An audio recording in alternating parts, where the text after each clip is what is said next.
AgriTalk is brought to you by IOM Grain, your exclusive ag input seed supplier of Don Mario Seeds. Contact IOM Grain today at 877-283-8882. And by Poet. Every day, Poet partners with family farms to create innovative bioproducts that cultivate communities and grow local economies. Learn more at poet.com. It was a generally positive day in the commodity world. The energy prices were higher, grains higher, livestock futures higher. Unfortunately, the softs, including cotton and milk futures, traded to the downside. And would you look at that? There was another daily sales announcement for corn. Live with a pervasive feeling of general positivity via Farm Journal broadcast, this is AgriTalk. This afternoon, it's a conversation with the commodity cowpoke, Karl Setzer from Consus Ag Consulting. Directly following the news, Matt Bennett from agmarket.net. I'm handsome newsman Davis Michelson. Now, say hello to the host of AgriTalk, Chip Flory. All right, Davis. Hey, good vibes, man. Good vibes after the way that the grains and livestock traded today, right? Yes, lots and lots of good vibes. Lots of good vibes. That. The sun is shining. Harvest is humming right along. It's great. Everything's great. We got a little rain to freshen things up a bit. That was nice. Yeah. That was nice. And hopefully to clean things up. I had to make a trip into town yesterday afternoon, and I got a little bit of gravel to drive, and it was just dirty. Everything was dirty. A little rain to clean things up is definitely needed. No doubt. All right. We got Karl Setzer on the show today. Yeah, we do. We need to talk about harvest progress. We're going to do that with Matt Bennett, too, see how he's doing with this year's harvest and trying to keep track of what's going on with the markets and everything. We'll check in with Matt. And then in the next segment, we'll get Karl in here and talk about the harvest reports, what those reports might be indicating as far as what USDA is going to do with its national average corn and soybean yields going forward. We got to talk about this demand surge that is continuing. We just got a lot of ground to cover today, man. There's a lot to get to. Lots to get to. Absolutely. There really is. Mm-hmm. What do you say we go ahead and get started with the news? Well, I'm going to start us with December soft red winter wheat futures, which opened higher, fell through yesterday's low, and to test support at the September 19 low of 564 before bouncing to close high range and above the opening range. USDA says 73% of the U.S. winter wheat crop was seeded as of October 20. That's 3 points behind the 5-year average. This week's rains in the central and southern plains brought some much-needed moisture. Prices today were higher on support from gains in corn and soybeans and on speculation next year's Russian wheat crop will be down slightly from this year. December HRWD wheat futures 4 1/4 cents higher at 5.86 1/2. December soft red wheat up 3 3/4 cents to 5.76. December spring wheat closed at 6.16 1/2. That's up 2 1/2 cents on the day, Chip. Positive price action in the SRW market today. Well, and the HRW and spring wheat markets too. Maybe not as positive as what we saw in corn and soybeans, but still, it was a good day of trade in that wheat complex. Well, Chip, corn harvest as of October 20 advanced to 65% complete. That's 13 points ahead of the 5-year average. The quick harvest has been met with increased demand. USDA this morning announced the sale of 359,500 metric tons of U.S. corn for delivery to Mexico in the current marketing year. A slowdown in harvest season hedging and increase in demand lifted corn prices, but improved growing conditions in Argentina capped the price advance. December corn opened slightly lower and recovered to close high range and above last week's high. That opens upside potential to the October 10 high of 4.24 in December corn. December corn futures today 7 cents higher, 4.16 1/2. March corn up 6 cents, 4.29 1/4. July corn futures closed at 4.40 3/4. Chip, that's up 6 cents today. Yeah, the export sales, it feels like we've accumulated enough of these daily export sales and strong weekly export sales summaries when we get them on Thursday mornings that the corn market is starting to respond to this demand. We'll talk to Karl about it coming up here in just a bit. Well, USDA reports 81% of the U.S. soybean crop was harvested as of October 20, 14 points ahead of the 5-year average. Soybean oil futures were sharply higher today on spillover support from gains in crude oil futures and by reports that Indonesian officials will move forward with plans to implement a B40 fuel mandate that will remove more palm oil from the global veg oil market. The price advance was roadblocked by improved soil moisture conditions in Brazil's center-west, center-south, and northeastern production areas. November bean futures have recovered most of last week's losses in just the first 2 days of this week, Chip. November beans today, 10 3/4 higher at 9.91 3/4. January beans gained 10 3/4 cents to $10.50. March beans closed at 10.12 1/2. That's up 10 1/2 cents, Chip. Okay, December soybean meal today down 60 cents a ton. December bean oil today up 130 points. So Indonesia going forward with the plans for B40, and they emphasized that longer term they want to get to bio-based diesel at a 50% blend. So that's palm oil coming off the global market. Well, December cotton today was 12 points lower, 72.08. On your livestock's heavyweight choice graded boxed beef jumped $1.24 this morning with select graded boxes down $2.60 on solid movement of 81 loads. Live cattle followed the choice market higher with December live cattle up $1.30 to 188.12 1/2. November feeder futures were $2.32 1/2 cents higher, but 248.92 1/2. And on the snout side, Deese hogs gapped higher, fell back to close the gap, and then recovered to close high range and above the opening range. December hogs today, 85 cents higher at 79.12 1/2. The February contract, 55 cents higher, 82.80. Chip? Yeah, hogs there for just a little bit looked like they were going to give it up. You know, they fell back and filled that gap, and it was like, oh, geez, here we go to the downside. Turned right around and got that high range close. It was a good day in lean hogs. Matt Bennett, agmarket.net, joins us right now. How you doing, Matt? I'm doing good, buddy. How are you? Doing real good. What's your progress? What's the status? Oh, we are about done. So we should be done in the next, I don't know, maybe today, to be honest with you. We've had a couple, 3 setbacks, and whenever you don't get any rain for 3 or 4 weeks, stuff wears out sometimes. I mean, we run pretty strong maintenance every day, but we've just had a couple of things, that have set us back for an afternoon here and there. And I tell you what, there's several guys in our part of the world getting done. It's pretty impressive what we've seen happen. We really need that shower you got, though. I'll tell you what, guys don't even want to work ground right now. Right. It was just north of you. And hey, man, we need a whole lot more to make it fit for working ground up here. It is dry and hard and not all that great. So how do you feel that this corn and bean market is done absorbing this quick harvest? It's incredible, Chip. I mean, not only the rally, but the bull spread action that we've seen in corn. Whenever you're raising such a massive crop, it's been very impressive to see. Last year, we saw similar action with the spreads into around that November WASDE, and then the spreads just pretty much fell apart. I'm not so sure we don't look at something like that again this year. But, if I'm a producer sitting here, I've got to be pretty happy that we wiped out last week's losses in the corn market just in these first 2 days. There's a lot of overrun bushels out there, and people a little bit hesitant on paying commercial storage. And I certainly understand that. So I do think a person needs to pay attention to what's going on in this market here with the kind of rally we've seen. Do you pay the storage? Real quick, do you pay that commercial storage? If I do, I don't do it on a large percentage personally, especially when you're taking the extra shrink and everything else. Okay. All right. Good stuff. That gives me and Karl something to talk about right there, too. Matt, good stuff, man. Thank you so much, man. Yeah. Yep. See ya. All right. Matt Bennett, agmarket.net. Karl Setzer, Consus Ag Consulting is up next. At Poet, we are proud to support rural communities and grow local economies across the heartland. Proud to create new market opportunities for farmers. Proud to process local grain at our bioprocessing facilities.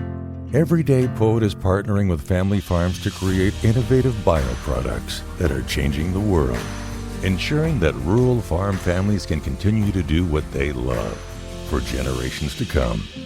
Learn more at poet.com.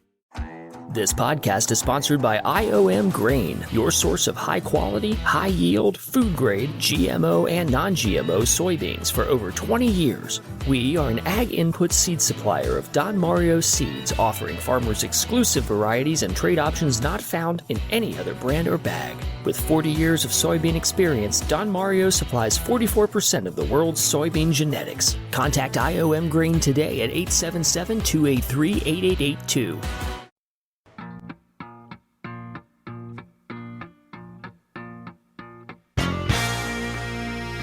When news breaks, the newsmakers talk about it on AgriTalk with Chip Flory.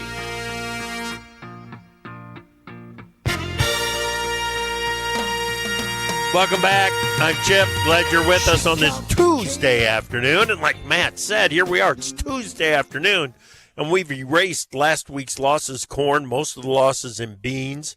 It's been a pretty good couple of days here in the grain trade. Let's talk about it right now with Karl Setzer, Consus Ag Consulting. Karl, how you doing, buddy? It's good to talk to you. Doing great, Chip. How are you guys? Doing real fine. How's the weather over your way? It's a splendid day today. A little sunshine, breezy, getting in the upper 70s here now. A perfect fall day, but boy, the wind's starting to pick up, and as dry as we are, that is starting to cause the same concern out here that everybody else is having. Yeah, well, mid-70s, October 22nd in Michigan doesn't make a whole lot of sense to me, dude. No. It's been pretty much an open harvest. I mean, we got guys getting done up here already, and that's unheard of for this neck of the woods. Yeah. Okay, so we talked about it a little bit with Matt, but I want to get your take on it too. What do you make of the way that the corn and soybean markets have been able to absorb this really, really fast harvest? Well, I think it verifies this demand that we've been waiting to see, and it just took a bit to build this year. And we looked at what China had for coverage, what Mexico had for coverage, what they were looking at getting out. And even with China, I mean, they have very little soybean coverage from now through until the next South American crop comes. And really, that's what it's become in the market, Chip. It's not a calendar. It's how long until the next crop comes and where is it coming from. That's your marketing window. And that's really what's helping corn right now. Brazil shut their export program down a little bit early. Boy, we're sitting in the driver's seat on both of them, really. Yeah. Well, you know what? You're already into one of the reasons that I wanted to get you back on and talk about what's happening in the markets and on the demand side in particular, because the last time that you were on, Karl, I was asking you about where the heck is China? Why aren't they showing up? And you said, you know what? They're not here yet, but they're coming. I said, corn or beans? Maybe both. So far, they're here on beans. Yeah, it's a great call on the beans. What does it continue on the beans, or have they done about everything that they need? First of all, Chip, on beans, they got quite a bit of beans to buy yet. You look at what they've bought, and it's a moving target. But until when we look at that next South American crop, we got a good, I'd say easy, a good probably 15 million metric tons to sell into China yet from what they typically need. So we have good demand going there. Chip, I want to point something out though, and me and my colleague in the office here talked about this. Okay. It's funny when there's a soybean sale to an unknown, bam, it's China. When there's a corn sale to an unknown, there is no way that could be China. Right. So my question is, how do we know this? There's been a lot of unknown demand here lately. We can't rule out that China's not in taking corn and having it listed as an unknown. I'm with you. I am with you. And Davis and I talk about that from time to time when we get that unknown sale on beans. I'll say, the assumption is that it's China on this, but we can't rule out like Rotterdam or that, any number of buyers. But when it is a corn sale to unknown, my comment is usually, you can't rule out that that's China. And it's true. You can't. And, I do think China's I think they've picked up a little more than what, they're showing up every week in the listing. It's just not huge volume. Yeah. Right. So they've got a long ways to go. Is it a case of if they're going to get bought what they need to get bought on beans in particular, that they just simply have to come to the U.S. right now? Right now, the thing with South America that we have coming up is let's face it, they're the other source. And look at them logistics issues in Brazil.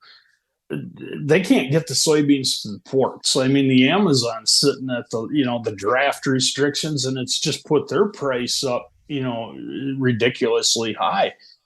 Yeah, if you look at the sales listings, in the last week, China has bought right around 100 cargoes of soybeans, split them right down the middle, half old crop, half new crop. The old crop with the United States, new crop with Brazil. And that's about the best way I think I can explain that, Chip. Okay. All right. So has the bean market accounted for this bean demand yet? Or is November beans under $10 not making much sense? Personally, I think we're a little bit undervalued there. I think we do have more potential in our soybeans due to the fact that we are the main player in the global market right now. The uncertainty is you look at China's economy, and we're starting to hear that their meal supplies are building a little bit. You look at the few other factors there, and all of a sudden you're like, China needs to buy more. But at what value? And, we've got good demand going now. The last thing you want to see is a rally that kills it. And right. Sooner or later, the buyers that need their coverage are going to get it. And that's when, I don't want to see us rally to the point that we choke them off early. So my point is, I do think we can see, I think we got upside potential in soybeans. Are we going to see beans in the teens? No, I don't see that happening at all. With what we have now, but boy, the path of least resistance is upward right now. Okay. So if you look at the balance sheets on corn and soybeans, has bean demand been good enough that we need to see an upside adjustment on USDA's export estimate? And the same question on corn. I think we have to get a touch further into the marketing year, Chip. I think we're, to see them ratcheted up at this time, I don't think we'll see that, because I think the USDA will, and this is my opinion, they will wait until we get a little to the end of harvest and see what the yield is, and then if we have to adjust demand to match yield. Yep. Well, you know what I'm trying to do here, Karl. I'm trying to whittle away at that 550 bean carryover is what I'm trying to do, and I don't know if we can do that at this point. That's a pretty lofty carryout. That's a very lofty carryout, and I get that, Chip. I want to see not necessarily the carryout. Our carryout can stay where we're at, but we could see our stocks to use shrink a little bit. Right. And I think, don't be surprised. I could see that happening because, we got a little bit of residual usage we can chip off there if we need to. I think our carryout does stay a little bit higher for that 24-25 marketing program. It's going to be after that, because we know we have a big crop. Regardless of what the actual yield is, we do have a big crop coming out this year. Right. Okay. Well, production was put at 4.582 billion bushels in the October crop production report on beans. Is it going to reach that? Have you seen seen any evidence that might pull that back some? The reports that I'm getting from the fringe areas, Chip, of the 2 bean pods, some 1 bean pods, a lot of shatter in these areas where the soybeans were, you're taking 6 to 8% soybeans out of the field. You're leaving some right off the back of that combine. Yep. I do think that our odds of lowering that soybean yield are a lot greater than cranking it up right now. And we can still come in above last year. I mean, even if we cut that down, just, we shave off a bushel and a half, even just 2 bushels off that soybean crop, we're still larger than last year. It's still a huge crop, but all of a sudden that 550 carryout is looking a lot more like 400. Yeah. If your demand holds consistent. Right. Yeah, you make a good point. There's a difference between biological yield and harvested yield. And I think some guys are finding that out on beans and the phantom yield loss that some guys have experienced this year and so on. I want to talk about that a little bit more and get your impressions on what you're hearing on this year's corn harvest. Karl Setzer, Consus Ag Consulting. Let's go to the markets page at profarmer.com and check today's closes, where December hard red winter wheat futures were 4 1/4 cents higher at 586.5. December soft red wheat up 3 3/4 cents to 576. December corn futures were 7 cents higher at 416 1/2. March corn up 6 cents, 429 1/4. November soybean futures were 10 3/4 cents higher at 991 3/4.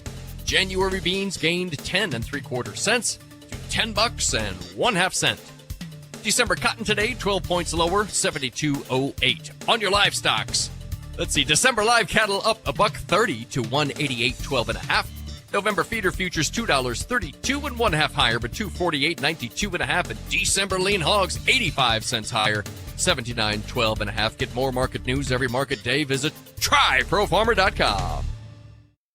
At Poet, we are proud to support rural communities and grow local economies across the heartland.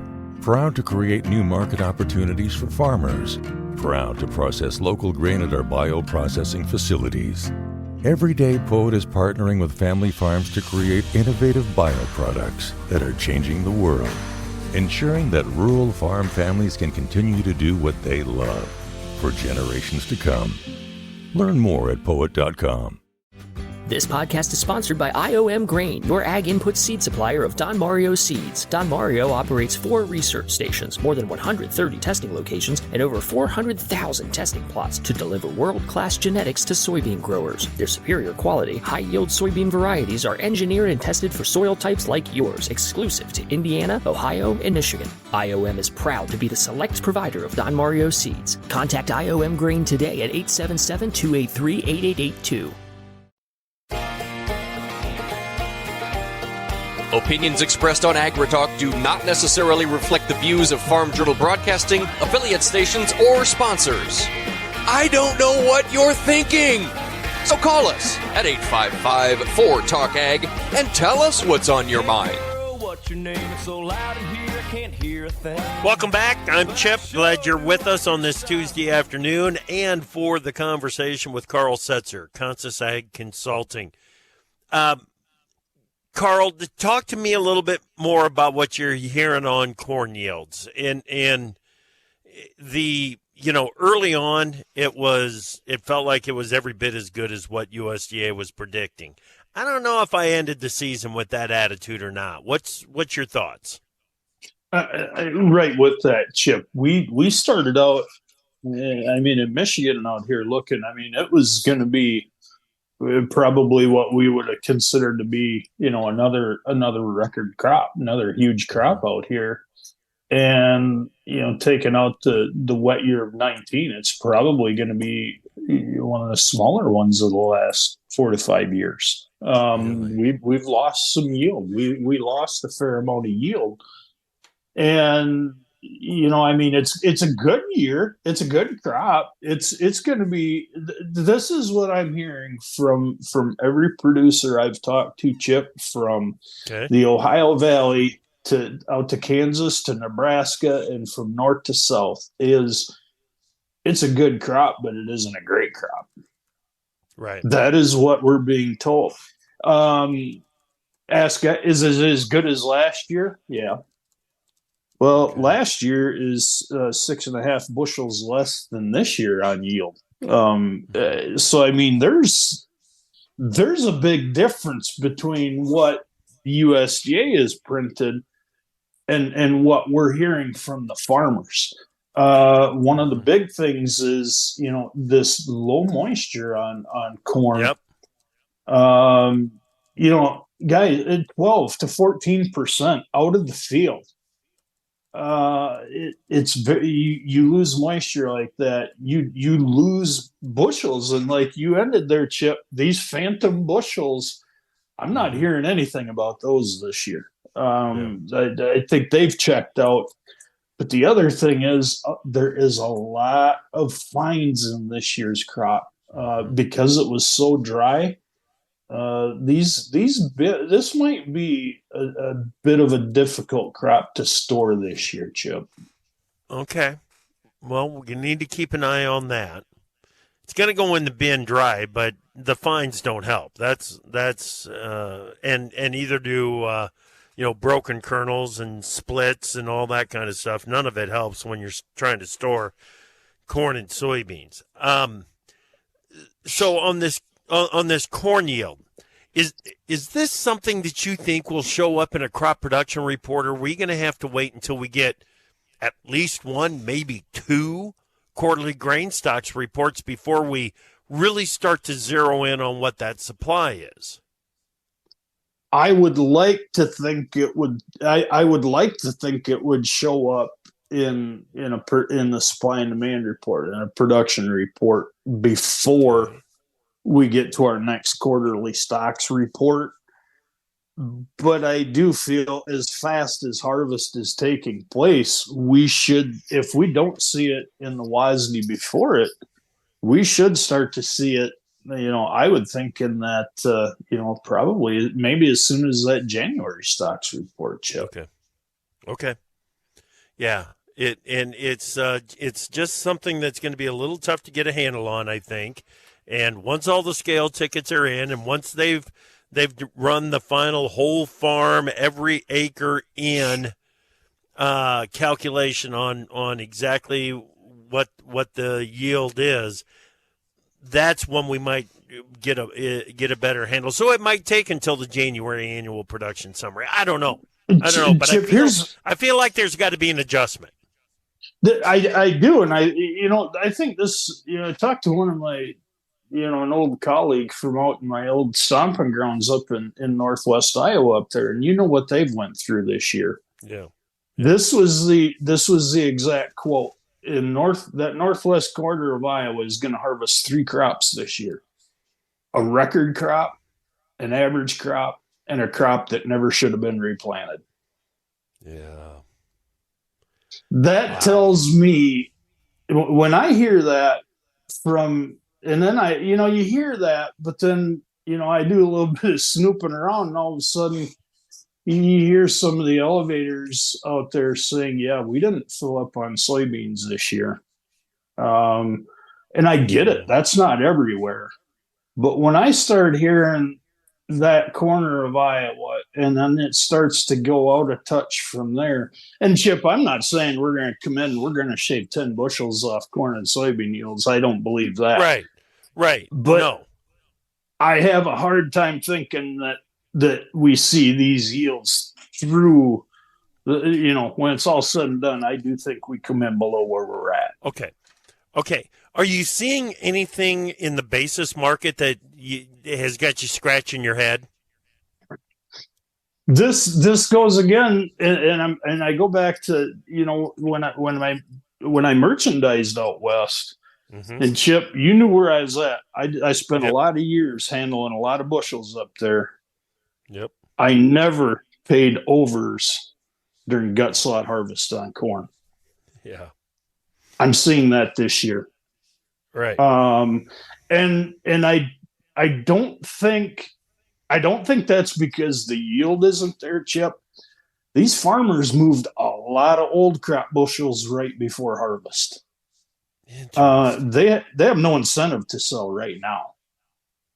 And there's a lot of storing going on there, and there's more storage. I mean, the farmer is not looking at marketing new crop bushels right now, and the market's telling us, with these, starting to see this, this bull spreading.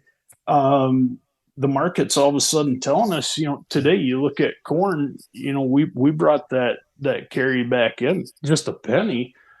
Yeah. But the market's starting to show between the spreads and the basis that we have a tight-fisted farmer out there. Yeah. And Chip, I'm going to go on a second here, but when you asked Matt, about the commercial storage, right? I was going to go there anyway. This. Okay. I will never talk somebody out of storing a crop, no matter what. But my question is always this: then what? You pay storage, you put it in for 90 days, then what? What are we going to do? What's our end result? What's your game plan? Don't just store it and ignore it. And Chip, I've preached this for 30 years. Carry is only carry if you sell it. Yep. So let's look at this, develop a game plan. If you want to pay commercial storage and you have a game plan where that's going to add revenue, let's do it. But let's have a game plan first. Yep. They're still carrying the market, but doggone it, the bull spreads are taking that out of it. So if you're going to get it, you better get it. Yeah. If you got to make a decision right quick here. Are you going to carry it and sell the carry? Or are you going to just wait and try to hope that bull spread gets you to where you can sell it on the nearby? And it's not that critical for most of these guys. But, when we start pushing up against that open store deadline, then it's going to become more of a factor. Right. Okay. All right. Great conversation there on the domestic supplies and the demand picture. Got to talk a little bit about the competitor, that's South America down there, and we've talked about it on the old crop and how much they've got for supplies. What do you make of the conversation on the new crop, the crop that's getting planted right now? We're still hearing a fair amount of stress being applied to that crop. Brazil's picking up rains, but when we hear that, you got to stop and think. That's like in the Corn Belt here. You can say, well, the Corn Belt picked up rain. Well, where? And in Brazil, it's kind of the same thing. The last few reports I picked up are saying, the key production areas, Mato Grosso, they've picked up some decent rain, but they were sitting at a 30-year deficit on soil moisture. So just good rains aren't going to help. We need a lot more rain for Brazil to produce that crop. The other thing is, that northern area up around that northern arc still hasn't picked up much rain. The areas of stress are still stressed. Now they're going to plant the crop. They'll get their soybeans in Brazil. The thing is, you got to start looking at the calendar and say, what does this mean for the safrinha crop? And I think the market's starting to wake up there a little bit more. And then you got Argentina, and Argentina's like, hey, we're dry here. We keep losing moisture. They've stopped and started corn planting. And Chip, this is all without a La Nina really being in place that stresses those areas. So we took just a tad bit too much weather premium out of this market last week, I believe. Again, South America, those crops are not out yet. Do they have the potential for huge crops? Absolutely, they do. But, we start to see it scaling back like we do every year. I think we're chipping away at them already. And that's why a few more of these export sales are taking place here, especially like China. They want their reserves built up. Yep. Gotcha. Okay, great conversation, Karl. You ready for Halloween? Everything all set up there at the house. Did you end up with a 10-foot skeleton in the front yard? Not yet, but the day ain't over, Chip. Oh, Karl, thank you so much, my friend. We will talk to you again soon. Already looking forward to it. Excellent. Karl Setzer, Consus Ag Consulting. Boy, we covered a lot of ground there in that conversation. It all comes down to it's time to have a plan. Make sure that you know what you're going to do with stuff that you're putting in the bin. At Poet, we are proud to support rural communities and grow local economies across the heartland. Proud to create new market opportunities for farmers. Proud to process local grain at our bioprocessing facilities. Every day, Poet is partnering with family farms to create innovative bioproducts that are changing the world, ensuring that rural farm families can continue to do what they love for generations to come. Learn more at poet.com. This podcast is sponsored by IOM Grain, your source of high-quality, high-yield, food-grade, GMO and non-GMO soybeans for over 20 years. We are an ag input seed supplier of Don Mario seeds, offering farmers exclusive varieties and trade options not found in any other brand or bag. With 40 years of soybean experience, Don Mario supplies 44% of the world's soybean genetics. Contact IOM Grain today at 877-283-8882.